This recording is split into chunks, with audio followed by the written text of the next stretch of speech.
Un peu plus reportage dans cette édition. Au cours d'un accident, qu'il soit routier ou domestique, certains réflexes sont nécessaires pour que la victime survive. À cet effet, une formation de 2 jours a été organisée au profit des agents de sécurité routière. Une initiative tirée du projet réadaptation intégrée de Handicap International. Suivez.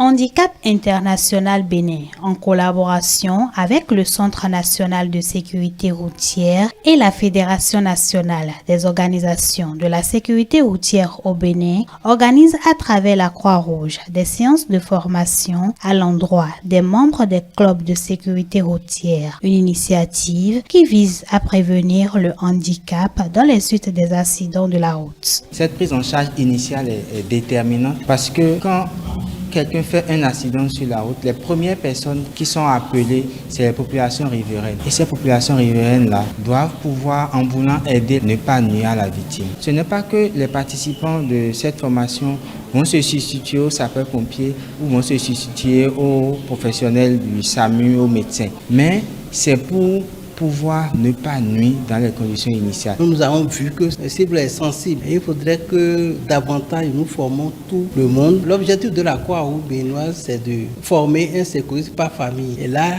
les gestes qui font partie intégrante, qui doivent rentrer dans nos habitudes, pouvant nous aider et quand même en cas d'incident, d'accident, agir promptement sur les victimes, pour leur donner vie avant l'arrivée des agents de la santé. Vérifier l'état de conscience de la victime, contrôler la respiration en cas de personne inconsciente ou encore placer la victime en position latérale de sécurité. Ce sont quelques gestes de premier secours pour porter assistance en cas d'accident. Tout secouriste, avant d'agir sur une victime, doit pouvoir avoir la victime couchée sur le dos. Donc ici, avec l'aide de la Croix, nous les enseignons qu'est-ce qu'il faut faire, quelle est la conduite à tenir en face de chaque type d'accident. Donc ces participants, au sortir d'ici, pourront déjà agir. On ne finit jamais d'apprendre les premiers secours, on s'améliore quotidiennement. Ils auront aussi des temps de suivi, de recyclage pour toujours garder la main. Satisfait des différentes connaissances acquises à l'issue de ces 2 jours de formation, quelques participants se prononcent. Moi, je suis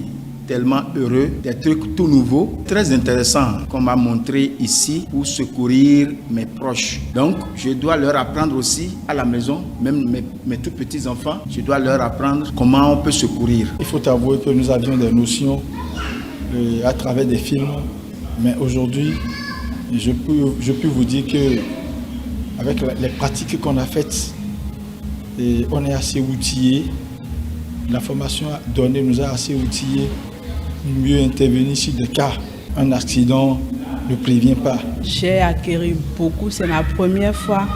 J'ai appris beaucoup de choses que je ne connaissais pas. J'ai appris des choses que je connaissais mais qui ont plus renforcé ma compréhension. Je suis très apte à secourir un accidenté partout.